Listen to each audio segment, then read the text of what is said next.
Title: I Couldn't Believe What My Stepdad Did. True Family Story, Safe Version. It's strange how certain memories have the power to stay with you forever, even when you wish they wouldn't. My name is Jessica Miller, and I grew up in a quiet town in Ohio.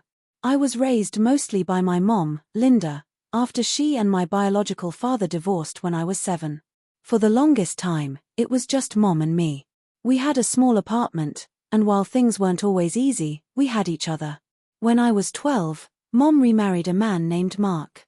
He became my stepdad, and although at first I felt awkward about having another parental figure in my life, Mark made a real effort to win me over. He wasn't trying to replace my dad. Instead, he just showed up consistently, helping with homework, driving me to soccer practice, and making sure I had someone to cheer me on at games when mom had to work late. Over time, I grew to respect him deeply. Years went by, and our family settled into a comfortable rhythm. I went to high school, made friends, and started preparing for college. Mark was always there, steady, reliable, and supportive. So when I say I couldn't believe what he did, it wasn't because he did something wrong. It was because he did something so unexpected, so selfless, that it changed the way I saw him forever. The moment that stands out happened during my senior year of high school. College applications were piling up, and so were the bills. My mom worked as a nurse, and Mark worked as a contractor. While we weren't poor, money was always tight, and I knew college expenses would be a challenge. I tried to keep quiet about my worries, but one night Mark overheard me crying in my room after I got an acceptance letter from a university I'd dreamed of attending since I was little. "Jess, what's wrong?" he asked, gently knocking on the door before stepping inside. I wiped my eyes quickly. "It's nothing. Just the tuition. It's too much.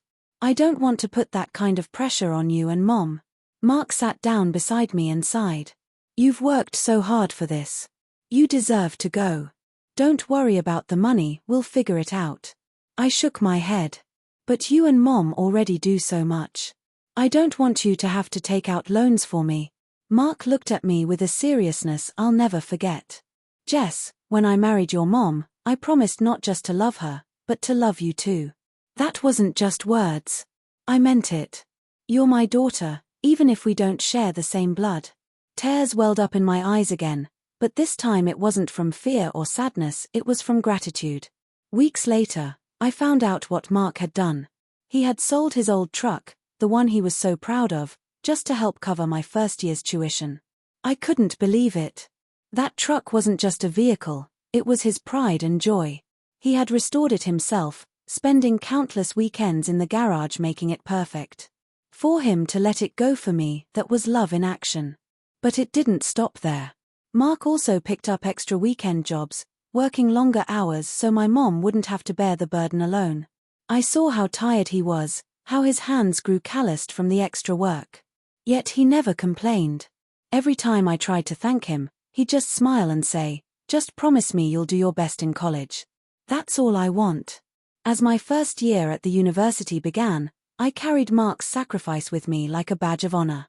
It motivated me to push harder, study longer, and make sure his efforts weren't in vain. Whenever I felt like giving up, I thought of him under the hot sun, working extra shifts, and I found strength I didn't know I had. Looking back now, I realize that what Mark did wasn't just about money. It was about showing me what true family means.